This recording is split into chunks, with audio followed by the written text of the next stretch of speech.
नमस्कार शिक्षक मित्रांनो. मित्रांनो, प्रत्येक प्रशासकीय विभागांनी त्यांच्या अधिपत्याखालील कर्मचाऱ्यांच्या सेवाविषयक बाबींच्या सुधारणाकरिता 150 दिवसांचा सेवाकर्मी कार्यक्रम दिनांक 6 मे 2025 ते दिनांक 2 ऑक्टोबर 2025 पर्यंत राबवण्याबाबत शासन निर्णय 9 जून 2025 रोजी निर्गमित करण्यात आलेला आहे. या शासन निर्णयातील मुद्दा क्रमांक 9 नुसार सर्व कर्मचाऱ्यांचे सेवा पुस्तक अद्ययावत करणे व डिजिटाइज करणे असा आहे. त्या अनुषंगाने जिल्हा परिषद अहिल्यानगर येथील शिक्षक कर्मचारी यांच्यासाठी स्वतंत्र वेब डिझाईन करून त्यावर कर्मचारी यांचे सेवा पुस्तक अद्ययावत करायचे आहे. त्यासाठी स्वतंत्र कर्मचारी लॉग इन उपलब्ध करून देण्यात आले आहे. सेवा पुस्तक अपडेट करताना कोणत्या गोष्टींची काळजी घ्यावी? ही सेवा पुस्तके अपडेट करताना ती भरण्यापूर्वी आपल्याकडे कोणती माहिती असणं आवश्यक आहे आणि हे संपूर्ण सेवा पुस्तक अपडेट कसं करायचं याबाबत आपण आजच्या व्हिडिओमध्ये माहिती पाहणार आहोत.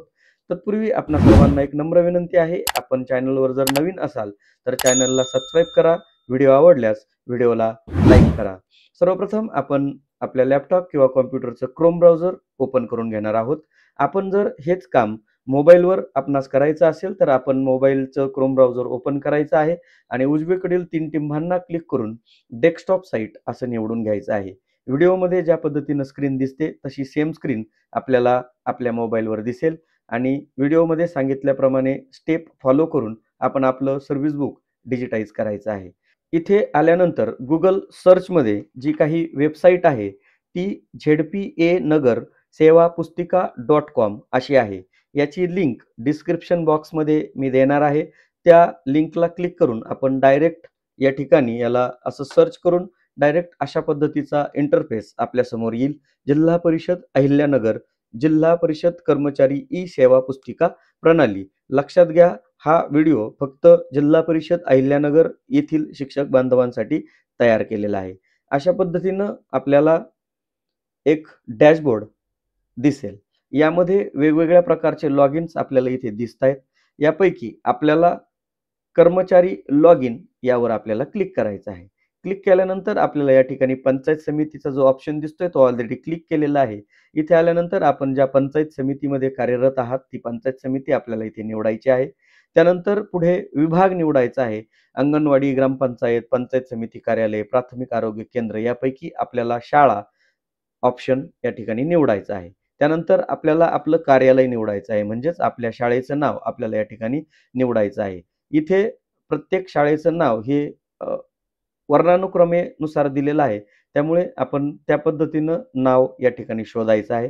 त्यानंतर कर्मचारी यांचा सेवार्थ क्रमांक किंवा शालार्थ क्रमांक, तर आपल्याकडे शालार्थ आयडी आहे तो क्रमांक आपल्याला या ठिकाणी टाकून घ्यायचा आहे आणि त्यानंतर खालील कॅप्चा इमेजला क्लिक करून कॅप्चा अचूक भरायचा आहे आणि खालील लॉग इन या बटनाला क्लिक करायचं आहे.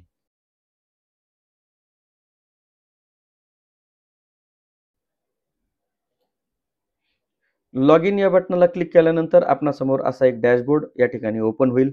इथे आल्यानंतर आपल्याला ही जी माहिती आहे, ही जी हिरव्या रंगामध्ये इथे माहिती दिसती, ही संपूर्ण माहिती आपल्याला लाल रंगामध्ये किंवा गुलाबी रंगामध्ये दिसायला लागेल. कारण मी या ठिकाणी जो काही फोटो आहे तो या ठिकाणी ऑलरेडी अपलोड केलेला आहे आणि माझी माहिती या ठिकाणी 100% भरलेली दिसते.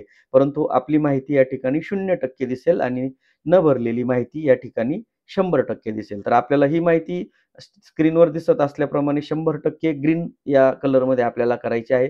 त्यासाठी इथे काही सुंदर असं डिझाइन या वेबसाईटचं केलेलं आहे. इथे काही आपल्याला प्राथमिक अनिवार्य माहितीमध्ये वैयक्तिक माहिती, फोटो, स्वाक्षरी, शैक्षणिक माहिती, प्रथम नियुक्तीची माहिती, कर्मचाऱ्यांची सद्यस्थिती, सेवा माहिती, सेवा पुस्तक, वेतन तपशील, रहिवासी पत्ता, सध्याचा पत्ता, आपत्कालीन संपर्काचा पत्ता, कुटुंबाची माहिती, विविध नामनिर्देशन, इतर माहिती अशी ही जी आहे ही प्राथमिक अनिवार्य माहिती आपल्याला भरायची आहे. आणि त्यानंतर खाली इतर महत्त्वाची माहिती दिलेली आहे. ही आपण यामध्ये पाहणार आहोत. तर आपण सर्वप्रथम आजच्या पार्टमध्ये हा जो पार्ट 1 आहे, या पार्ट 1 मध्ये आपण प्राथमिक अनिवार्य माहिती एवढीच माहिती या व्हिडिओमध्ये पाहणार आहोत. त्यानंतर इतर महत्त्वाच्या माहितीसाठी आपण सेकंड पार्ट करणार आहोत, कारण व्हिडिओ खूप लांब होऊन जाईल. त्यासाठी आपण सुरुवातीला ही जी प्राथमिक अनिवार्य माहिती आहे, यामधील ही जी पहिला जो टॅब आहे, यामध्ये वैयक्तिक माहिती यावर आपण क्लिक करूयात. क्लिक केल्यानंतर आपल्याला इथे भाग 1 अशा स्वरूपाचा भाग 1 दिसतोय.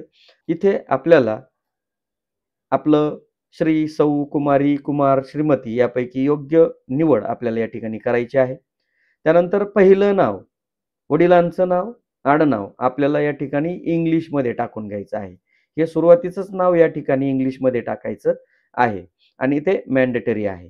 त्यानंतर खालील कॉलममध्ये आपल्याला पूर्ण नाव हे मराठीमध्ये नाव टाकायचं आहे आणि आईच्या नावासह आपल्याला हे नाव टाकायचं आहे. त्यानंतर इथे आपल्याला वडिलांचं संपूर्ण नाव आपल्याला टाकायचं आहे आणि ही संपूर्ण माहिती आता खालील जी माहिती आहे ती आपल्याला मराठीमध्ये टाकायची आहे. कारण आपलं वेब डिझाइन हे सुद्धा मराठीमध्ये तयार झालेलं आहे. त्यामुळे आपण ही माहिती मराठीमध्ये भरायची आहे. त्यानंतर आईचे नाव इथे पूर्ण टाकायचं आहे. नावात बदल केला आहे का? आता ज्या महिला वर्गासाठी हा प्रश्न आहे. जर आपलं नाव पूर्वीचं नाव आणि आता बदललेलं नाव जर असेल तर होय म्हणायचं आहे. नसेल तर नाही असं ठेवायचं आहे आणि होय म्हणल्यानंतर आपल्याला पुढील जो सेक्शन आहे तो डॉक्युमेंट अपलोडिंगचा सेक्शन आहे. त्यामध्ये तुमचं जे गॅजेट्स असेल ते तुम्हाला पुढे गेल्यावर अपलोड करावे लागेल. जर नावात बदल असेल तर आपण होय म्हणा, नसेल तर नाही म्हणायचं आहे. त्यानंतर या ठिकाणी रक्तगट दिलेला आहे. आपला जो काही रक्तगट असेल तो इथे टाकून घ्यायचा आहे. इथे सर्व प्रकारचे रक्तगट इथे दिलेले आहेत. त्यानंतर आपल्याला या ठिकाणी जेंडर निवडायचं आहे. आपण जे जेंडर असेल ते निवडून घ्यायचं आहे. त्यानंतर इथे जन्मतारीख टाकून घ्यायची आहे. जी काही जन्मतारीख आपली सर्व्हिस बुकला असेल, ते सर्व्हिस बुकची जन्मतारीख आपल्याला या ठिकाणी टाकायची आहे आणि महत्त्वाचं म्हणजे आपल्याला ही माहिती भरताना सर्वात पहिले आपल्याला आपलं सर्व्हिस बुक सर्वप्रथम आपल्या समोर असणं आवश्यक आहे. त्याचबरोबर या सर्व्हिस बुकचा संपूर्ण जो डेटा आहे त्याचा एक फॉर्मॅट आहे. तो फॉर्मॅट डिस्क्रिप्शन बॉक्समध्ये त्याची लिंक दिली जाईल किंवा WhatsApp ग्रुपचा लिंक त्यामध्ये दिली जाईल. WhatsApp ग्रुपवर आपल्याला त्याची फॉर्मॅटची माहिती कशी भरायची, त्याचे सर्व डिटेल्स त्या ठिकाणी भेटून जातील. ती माहिती भरल्यानंतर आपल्याला ह्या सगळ्या फॉर्मची माहिती भरता येईल. त्यानंतर वय हे ऑटोमॅटिक येणार आहे. त्यानंतर इथे सुरुवातीला आपला मोबाईल क्रमांक टाकायचा आहे. त्यानंतर इथे पॅन क्रमांक टाकायचा आहे. आधार क्रमांक टाकायचा आहे. ईमेल आयडी टाकायचा आहे. आता इथे शासकीय ईमेल आयडी विचारलेला आहे. शासकीय ईमेल आयडी म्हणजे nic.in किंवा gov.in ज्यांनी आयगॉट कर्मयोगीसाठी हे जे रजिस्ट्रेशन केलेलं असेल आणि ज्यांच्याकडे हा आयडी उपलब्ध झाला असेल त्यांनी या ठिकाणी हा आयडी टाकून घ्यायचा आहे.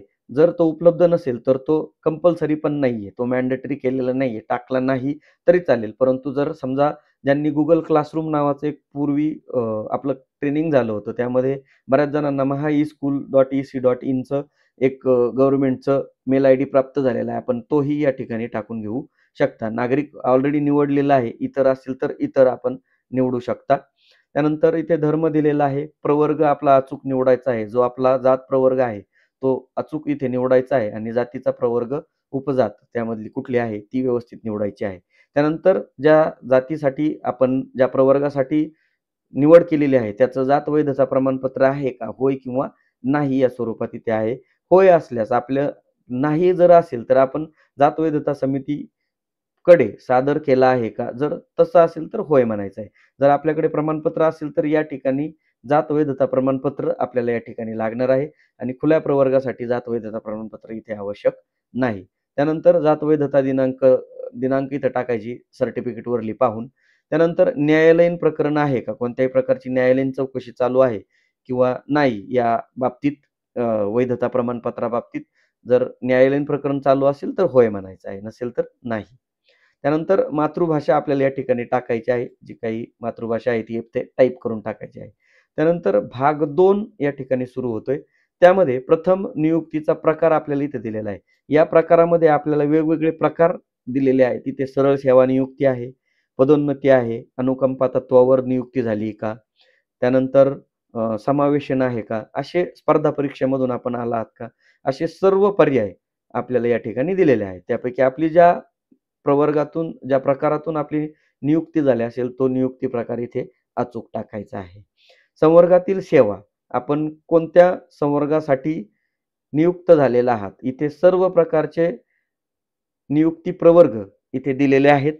त्यामध्ये आपण प्राथमिक शिक्षक आहोत म्हणून प्राथमिक शिक्षक सहकारी यापैकी आपल्याला जो मराठी असेल, उर्दू असेल तो ऑप्शन आपल्याला इथे निवडायचा आहे.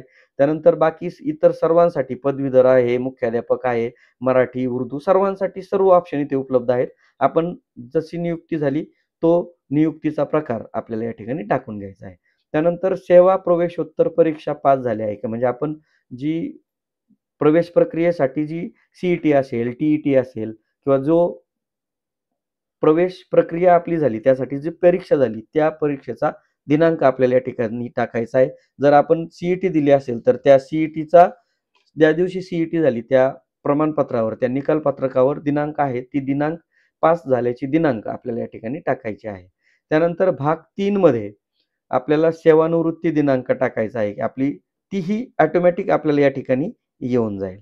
त्यानंतर शासकीय सेवेत रुजू होण्याचा दिनांक आपण कोणत्या म्हणजे नोकरीला लागल्याची तारीख आपल्याला या ठिकाणी टाकून घ्यायची आहे. त्यानंतर सध्याच्या कार्यालयात रुजू होण्याचा दिनांक म्हणजे आता सध्या आपण ज्या शाळेवर कार्यरत आहात त्या शाळेतील रुजू दिनांक आपल्याला या ठिकाणी टाकायचे आहे. त्यानंतर आपला शालार्थ आयडी या ठिकाणी टाकायचा आहे. सेवार्थ आयडी आपल्याला नाहीये, त्यामुळे आपण शालार्थ आयडी इथे टाकून घ्यायचा आहे. त्यानंतर आभा कार्ड, जर आपण आरोग्यच्या याच्यामध्ये जर आपलं आभा कार्डची नोंदणी केली असेल तर आभा कार्डचा एक क्रमांक असतो, तो आपल्याला इथे टाकायचा आहे. जर तो नसेल तर नाही म्हणलं तरी चालेल, कारण तो मॅन्डेटरी नाही. त्यानंतर सर्व्हिस बुक प्रमाणे आपल्याला जशी आपली त्यावेळेस जी उंची होती, ते उंची सेंटीमीटर मधली उंची आपल्याला या ठिकाणी टाकायची आहे. ओळखण्यासाठी अंगावरील खून ज्या सर्व्हिस बुकमध्ये आपण आपल्याला ओळखण्यासाठीची जी खून आहे, कुठे नाकावर तीळ असेल, हातावर तीळ असेल, यापैकी आपण जी खून सर्व्हिस बुकवर टाकलेली आहे ती खून आपल्याला इथे लिहून घ्यायची आहे. त्यानंतर पार्ट क्रमांक 4, पती पत्नी सेवेत आहे का? असेल तर होय म्हणायचंय, नसेल तर नाही म्हणायचंय. जर आपण होय म्हणलात तर आपल्याला इथे तालुका, पती पत्नीचं नाव किंवा त्यांचा प्रणालीमधील क्रमांक आपल्याला या ठिकाणी टाकायचा आहे. कोणत्या सेवेमध्ये ते आहेत, कार्यालयाचं प्रकार इथे टाकून घ्यायचा आहे. नसेल तर नाही असं टाकायचं आहे. त्यानंतर आपल्याला प्राण नंबर म्हणजे जे काही एन-पी-एस एम्प्लॉयी आहेत त्यांच्यासाठी प्राण या प्राण नंबर आपले तयार केलेले आहेत का? होय, नाही प्रकारामध्ये आहे. होय असेल तर होय टाकायचा आहे आणि समोर याच्या प्राण नंबर टाकायचा आहे. त्यानंतर ज्यांच्यासाठी प्राण नंबर नाही परंतु जी-पी-एफ नंबर आहे, त्यांनी या ठिकाणी जी-पी-एफ क्रमांक टाकायचा आहे. त्यानंतर कर्मचारी माजी सैनिक आहे का? असेल तर होय म्हणा, नसेल तर नाही म्हणा. अधिवास प्रमाणपत्र आहे का? म्हणजे एज इन डोमिसाईल प्रमाणपत्र आपल्याकडे आहे का? असेल तर होय म्हणायचं आहे आणि ज्या प्रमाणपत्रांना आपण होय म्हणतोय त्यांची सर्टिफिकेट देखील आपल्याला अपलोड करायची आहे आणि त्या सर्टिफिकेटची साईज सुद्धा या ठिकाणी दिलेली आहे. किती असावी? तर 2 MB पेक्षा जास्त साईज नसावी. 2 MBच्या आतच आपल्याला ती साईज असणं आवश्यक आहे. त्यानंतर भाग 5 यामध्ये वैवाहिक स्थितीबाबत इथे माहिती दिलेली आहे. यामध्ये विवाहित, अविवाहित, घटस्फोटित जो आपला प्रकार असेल, तो प्रकार या ठिकाणी निवडायचा आहे. आपल्या कायदेशीर पत्नीचे नाव या ठिकाणी आपल्याला टाकायचं आहे. त्यानंतर विवाह नोंदणी प्रमाणपत्र असल्यास आपल्याला या ठिकाणी चूज फाईलला क्लिक करायचं आहे आणि ज्या ठिकाणी आपण ते विवाह नोंदणीचं प्रमाणपत्र ठेवणार आहोत, ते विवाह नोंदणीचं प्रमाणपत्र आपल्याला या ठिकाणी लागणार आहे. याची संपूर्ण एक लिस्ट आपण डिस्क्रिप्शन बॉक्समध्ये देणार आहोत, की आपल्याला कोणकोणत्या प्रकारचे प्रमाणपत्र अपलोड करावे लागणार आहेत. त्याची एक लिस्ट आपल्याला दिली जाईल. त्या लिस्टप्रमाणे आपल्याला सर्व डॉक्युमेंट अगोदर तयार करून घ्यायचे आहेत.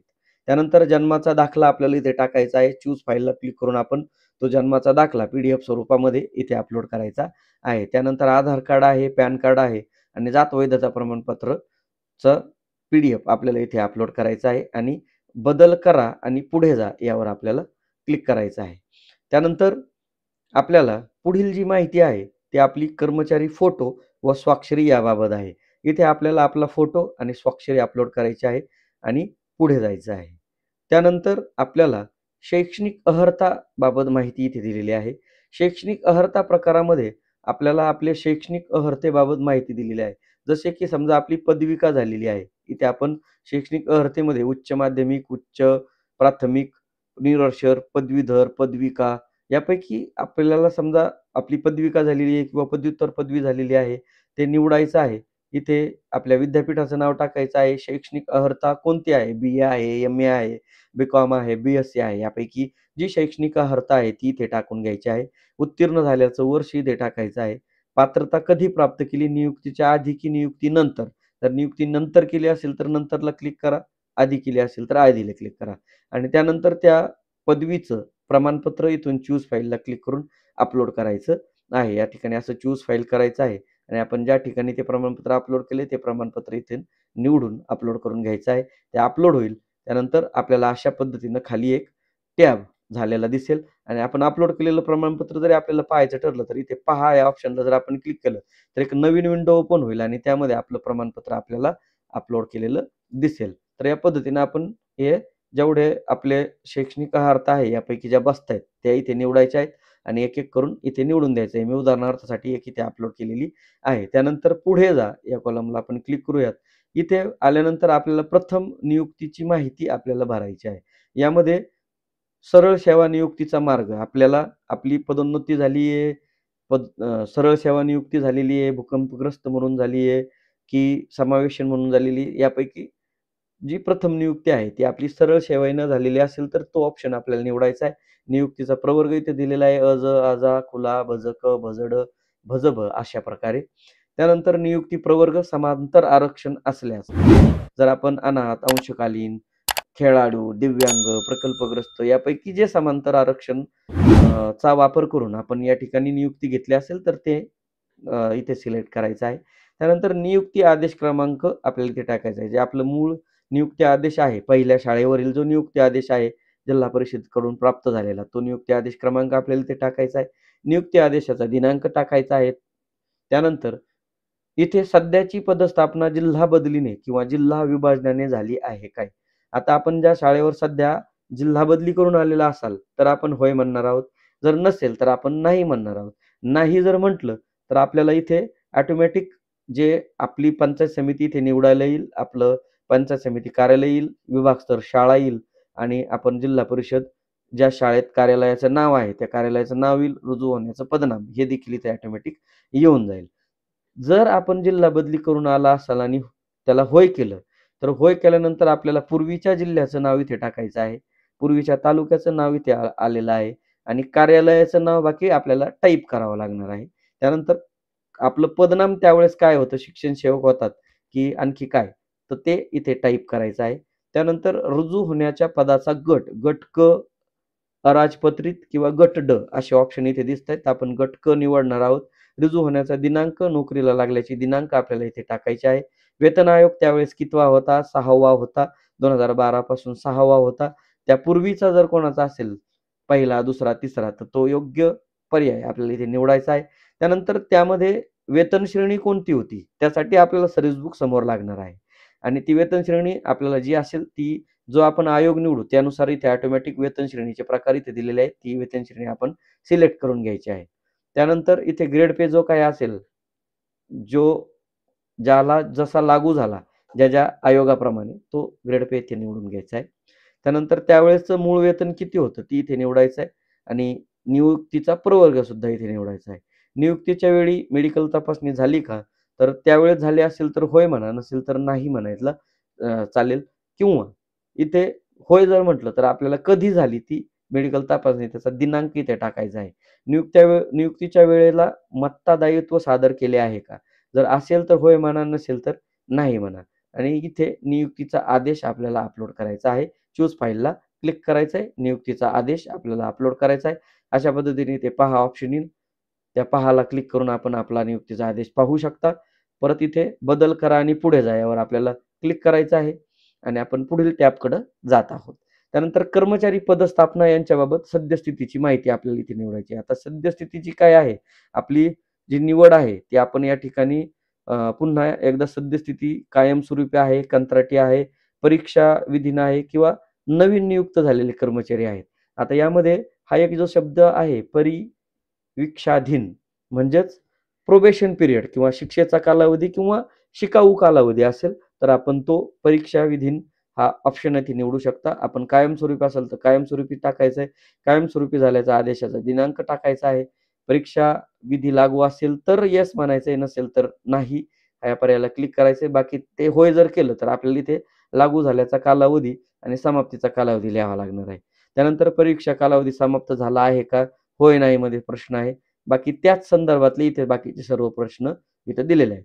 त्यानंतर आपल्याला इथे परीक्षा विधी असेल तर त्याचं प्रमाणपत्र आणि स्थायित्व लाभ प्रमाणपत्र आपल्याला इथे लागणार आहे. अशा पद्धतीनं आपण इथं ते प्रमाणपत्र अपलोड केलेलं आहे आणि अपलोड केल्यानंतर आपल्याला अशा स्वरूपात खाली माहिती आलेली दिसेल. समाविष्ट करायला आणखीन नवीन काही बदल झाले असतील तर आपण इथे आणखी नवीन माहिती सिलेक्ट करून समाविष्ट जर केलं तर आपल्याला आणखी एक टॅब इथे वाढलेला दिसेल. पुन्हा आपण पुढे जा या टॅबला आपण क्लिक करूयात. क्लिक केल्यानंतर आपल्याला कर्मचारी सेवाबाबत माहिती आपल्याला भरायची आहे. ज्यामध्ये सुधारित सेवांतर्गत आश्वासित प्रगती योजना पहिला लाभ म्हणजे 10 वर्ष किंवा 12 वर्ष ज्याला आपण वरिष्ठ वेतन श्रेणी म्हणतो किंवा 20 वर्ष किंवा 24 वर्ष म्हणजे निवड श्रेणी आणि पुढील जे काही चट्टोपाध्याय वगैरे असतील तर त्यापैकी जर जी श्रेणी आपल्याला लागू असेल उदाहरणार्थ 12 वर्ष पूर्ण झालेले आहेत आणि ती श्रेणी किंवा तो लाभ आपल्याला मिळाला असेल तर त्या पूर्ण झाल्याचा दिनांक इथे टाकायचा आहे. पहिला लाभ मिळाल्याचा दिनांक टाकायचा आहे. त्याचा देय दिनांक टाकायचा आहे. पहिला लाभाचा आदेशचा दिनांक टाकायचा आहे आणि त्या आदेशाचा क्रमांक सुद्धा इथे टाकायचा आहे. सुधारित सेवांतर्गत आश्वासित प्रगती योजना दुसरा लाभ कधी मिळाला त्याच्याबाबत ही माहिती आहे. तर ही मिळाला असेल तर होय म्हणायचं आहे, नसेल तर नाही म्हणायचं आहे आणि बदल करा आणि पुढे जा यावर आपल्याला क्लिक करायचं आहे. त्यानंतर इथे वेतन आयोगाबाबत इथे माहिती दिलेली आहे. इथे वेतन आयोगाबाबत इथे माहिती दिलेली आहे. समजा जो काही वेतन आयोग आपल्याला समजा 6वा वेतन आयोग आहे. त्यामध्ये कोणता पे बँड होता, तो पे बँड आपल्याला इथे सिलेक्ट करायचा आहे. त्यानंतर त्यामधील ग्रेड पे त्यावेळेस जो होता त्यावेळेसचा ग्रेड पे इथे निवडायचा आहे. वेतन श्रेणी पुन्हा एकदा इथे निवडायची आहे. जर समजा आपल्याला आपण 6वा वेतन आयोग निवडला तर त्यामध्ये आपल्याला कोणतं वेतन आपल्याला मिळत होतं ते वेतन आपल्याला इथे टाकायचं आहे. जी काही वेतन निश्चिती आपली झालेली असेल त्याप्रमाणे वेतन निश्चिती टाकून आपल्याला इथे आयोगाचा दिनांक आणि आयोग लागू जाण्याचा दिनांक आणि मूळ वेतन काय मिळालं तिथे टाकायचं. समाविष्ट ला क्लिक करायचं आहे आणि पुढे जायचं आहे. त्यानंतर वेतन वाढीबाबतचा तपशील या ठिकाणी दिलेला आहे. इथे आपण वर्ष निवडायचं आहे. उदाहरणार्थ 2024-25 असं जर आपण इथे टाकलं तर आपल्याला मागील वर्षीचं मूळ वेतन किती होतं ते इथे टाकायचं आहे आणि मागील वर्षीच्या नंतर आपल्याला जी 25-26 ची जी वेतन वाढ मिळाली आत्ताची ती किती रुपयानं वाढ मिळाली ती इथे टाकायची आहे आणि ऑटोमॅटिक इथे एकूण रक्कम येऊन जाईल आणि वार्षिक वेतनवाढीचा दिनांक इथे टाकायचा आहे. वेतनवाढ लागू केल्याचा दिनांक इथे टाकायचा आहे 1/7/2025 काय असेल तो. त्यानंतर आगाऊ वेतनवाढ असेल तर होय म्हणा, नसेल तर नाही म्हणा. वेतनवाढीची ऑर्डर प्राप्त झाली असेल तर ऑर्डर टाइप इथे अपलोड करायची आहे आणि अशा पद्धतीनं आपल्या संपूर्ण एकूण वेतनाचा जो तपशील आहे तो जसजसं आपल्याला जितक्या काही इन्क्रिमेंट मिळालेल्या असतील त्या इन्क्रिमेंटची माहिती इथे अशा पद्धतीनं एक करून आपल्याला वाढी जायची. एक भरला समाविष्ट करायला क्लिक करायचं आहे. परत पुढील वर्षासाठी परत नव्यानं भरायचं आहे. परत समाविष्ट करा. अशा पद्धतीनं हे टॅब आपल्याला भरायचे आहे. त्यानंतर पुढे जा या टॅबला आपण क्लिक करूयात. इथे वेतन भत्त्याबाबत आपल्याला माहिती दिलेली आहे. इथे वेतन भत्त्याचा प्रकार निवडायचा आहे. DA, HRA, OTA म्हणजे ओव्हरटाईम, PTA म्हणजे कायम प्रवास भत्ता, TA म्हणजे वाहतूक भत्ता, आदिवासी भत्ता, दिव्यांग भत्ता किंवा दुलाई भत्ता. यापैकी समजा आपल्याला DA महागाई भत्ता भेटलेला आहे. त्या भत्त्याचा दिनांक टाकायचा आहे. वेतन भत्ता प्रकार रद्द करण्याचा दिनांक टाकायचा आहे. वेतन भत्ता रक्कम इथे टाकायची. समाविष्ट करत जायचं आहे आणि अशाच पद्धतीनं खाली ती माहिती आपल्याला भरत जायची आहे. त्यानंतर इथे वेतन आयोगाच्या फरकाच्या रकमेबाबतचा सुद्धा तपशील इथे आपल्याला दिलेला आहे. वेतन आयोगाचा जो काही आयोग मिळालेला असेल त्या आयोगाचा फरकाचा तपशील इथे टाकायचा आहे. हप्ता क्रमांक टाकायचा आहे. त्याची रक्कम टाकायची. प्रमाणक क्रमांक टाकायचा आहे. दिनांक टाकायचा आहे. रोखीनं मिळाला की भविष्य निर्वाह निधीमध्ये जमा झाला त्यापैकी योग्य टाकायचा आहे आणि जसा जमा झाला 5 वेळा जमा झालाय तर 5 वेळा ही माहिती भरायची आणि समाविष्ट करत पुढे जायचं आहे आपल्याला. त्यानंतर इतर वेतन योजना माहितीमध्ये आपल्याला जर यापेक्षा वेगळी इन्फॉर्मेशन भरायची असेल समजा आपण जर याला होय केलं तर आपल्याला इतर योजनेचा कुठला लाभ मिळाला असेल तर त्याची माहिती ते मॅन्युअली टाईप करून आपल्याला भरायची आहे. नसेल तर नाहीला क्लिक करायचंय आणि पुढे जायचंय. त्यानंतर इथे दुय्यम सेवा पुस्तक मिळाले आहे काय? सेवा पुस्तकाबाबत माहिती आहे. मिळाले असेल तर होय म्हणायचंय आणि असल्यास अद्ययावत आहे का त्यालाही होय म्हणायचंय. नसेल तर नाही म्हणू शकता. काही अडचण नाही आणि कोणत्या तारखेपर्यंत ते अपडेट केलेलं आहे त्याची दिनांक इथे टाकायची आहे आणि इथे आपल्याला सेवा पुस्तक अपलोड करायचं आहे आणि हे सेवा पुस्तक अपलोड करण्यासाठी आपल्याला 90 MB पर्यंतची साईज किंवा संपूर्ण सेवा पुस्तक जे काय आहे ते सेवा पुस्तक इथं आपल्याला अपलोड करायचं आहे. त्यानंतर खाली जर आपल्या सेवा पुस्तकामध्ये एखादा कागदपत्राचा अपग्रेड करायचा असेल, तर इथे त्या कागदपत्राचं नाव टाकायचं आहे, त्या कागदपत्राची फाईल अपलोड करायची आहे, समाविष्ट करायचं आहे. त्याची नोंद वरिष्ठ पातळीवरून आपोआप घेण्यात येईल. तर अशा पद्धतीने ही माहिती भरायची आहे. पुढे जावर क्लिक करूयात. त्यानंतर इथे आपल्याला रहिवासी पत्त्याबाबत आपली माहिती दिलेली आहे. आपण ज्या ठिकाणी आपण कायमस्वरूपीचे जे निवासी आहोत, त्या निवासाच्या पत्त्याबाबत इथे आपल्याला माहिती भरायची आहे. त्यानंतर जर आपल्याला दोन्ही पत्ते सारखे असतील, तर आपल्याला सुरुवातीला इथे अ, वरील रहिवासी पत्त्याप्रमाणे सध्याचा पत्ता समाविष्ट करा. जर याला क्लिक केलं, तर आपल्याला जर आपण पुढे गेलं, तर आपल्याला सध्याचा पत्ता पण विचारलेला आहे. तर तो सेम ॲज इट इज इथे येईल. परंतु सध्याचा पत्ता जो आहे, तो आपण ज्या ठिकाणी कार्यरत आहात, त्या कार्यरत गावाचं नाव आपण इथे टाकलं, तर ते सोयीस्कर राहील. कारण आपण मुख्यालयी राहतो, असं आपण दाखले देत असतो. त्यामुळे आपण या ठिकाणी त्या कार्यरत शाळेतील गावाचं नावाचा पत्ता आपण इथे टाकलेला आहे. यामध्ये आपण आपल्या इच्छेनुसार बदल करू शकता. त्यानंतर इथे एक आणखी शासकीय निवासस्थान आहे का? असेल तर होय म्हणा, नसेल तर नाही म्हणा. ज्या दिनांकापासून कर्मचारी तिथं राहत असेल, त्या नोकरीला लागल्याच्या दिनांकापासून आपण तिथे ती तारीख टाकायची. त्या गावामध्ये आपण त्या शाळेमध्ये ज्या दिवशी गेलो, ती तारीख तिथे टाकायची आहे. पुढे जावर क्लिक करायचं आहे. आपत्कालीन संपर्काचा पत्तामध्ये आपल्याला आपण जर एखाद्या इमर्जन्सी सिच्युएशनमध्ये असाल, तर इथे त्या व्यक्तीचं नाव टाकायचं आहे. समजा मी स्वतःचंच नाव इथे टाकलेलं आहे. आपण आपल्या वडिलांचं किंवा भावाचं किंवा इतर व्यक्तीचं नाव आपण या ठिकाणी टाकू शकता. त्याचा कॉन्टॅक्ट डिटेल इथे टाकायचा आहे. त्यानंतर इथे पर्यायी संपर्क व्यक्तीचं नावामध्ये पत्नीचं नाव टाकलेलं आहे. त्यांचा डिटेल्स इथे टाकलेले आहेत आणि ही माहिती संपूर्ण भरून पुढे जावर आपल्याला क्लिक करायचं आहे. त्यानंतर इथे कौटुंबिक माहितीबाबत आपल्याला माहिती दिलेली आहे. इथे निवडावर जर क्लिक केलं, तर आपल्याला समजा आपली पत्नी, मुलगा याबाबत आपल्याला माहिती भरायची आहे. जी माहिती आपले वडील, आई-वडील, भाऊ-बहीण जे असतील, जितकी माहिती तुम्हाला ॲड करायची असेल, तिथे ॲड करायची आहे. कारण इथे जी माहिती आपण कुटुंबाच्या तपशिलामध्ये भरणार आहोत, त्याचं जे नामनिर्देशन होणार आहे, त्यामध्ये ती माहिती ऑटोमॅटिक दिसणार आहे. त्यामुळे नामनिर्देशनसाठी ज्यांचं नामनिर्देशन करायचं आहे, त्यांची माहिती यामध्ये समाविष्ट असणं आवश्यक आहे.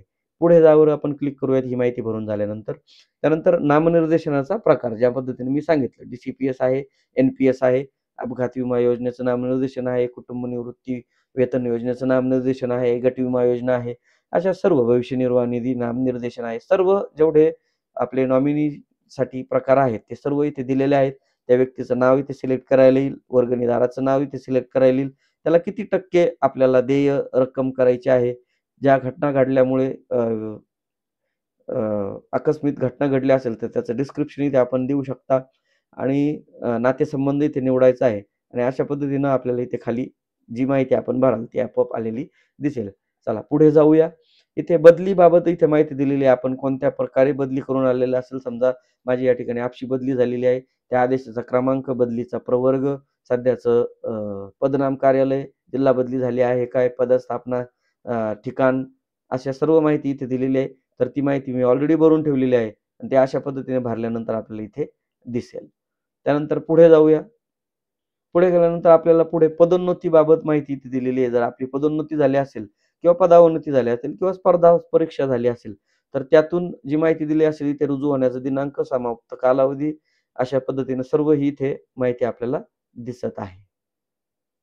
त्यानंतर सेवा मुदतवाढ. जर सेवेत मुदतवाढ केली आहे का? असेल तर होय करा, नसेल तर नाही करा आणि जितके दिवस मुदतवाढ केली असेल त्याचा दिनांक आणि त्या आदेशाच्या क्रमांक आपल्याला इथे टाकायचा आहे. वेतनवाढ रोखली असेल तर होय म्हणा, नसेल तर नाही म्हणा. वेतनवाढीबाबत इथे महत्त्वाच्या काही गोष्टी आढळून आलेल्या दिसतायत आपल्याला. वेतनवाढ जर आपली रोखली असेल तर होय म्हणा, नसेल तर नाही म्हणा. पुढे जा.